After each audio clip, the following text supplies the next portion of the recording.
A flag stands tall and proud in Carbondale over the home of Jim Vitovsky. The one of Omaha Beach is down on the bottom, but inside, that same pride fills every corner. Families back at home would put this in their door, and my dad was only one son.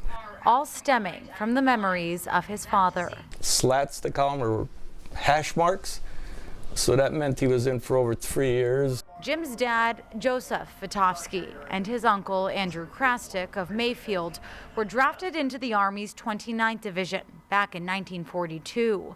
As World War II raged on, his father was sent overseas as they were preparing for a secret operation, now known as D-Day. They were told that they were maybe going to war. They were never told the date. The two landed on Omaha Beach, his uncle landing on June 7th. But Jim never found out when his father landed, as he didn't speak much of his service. He worked as an infantryman. In other words, putting the shells in the guns, getting coordinates, and shooting them over at the German positions. Now, my uncle was a sergeant, and he might have led some men. This year marks the 80th anniversary of the D-Day landings, where troops stormed the beaches of Normandy. This year may be the last major D-Day anniversary with living veterans, which is why those stories need to stay alive through the help of others. So when the men made it in that first wave, the Germans had a shooting gallery.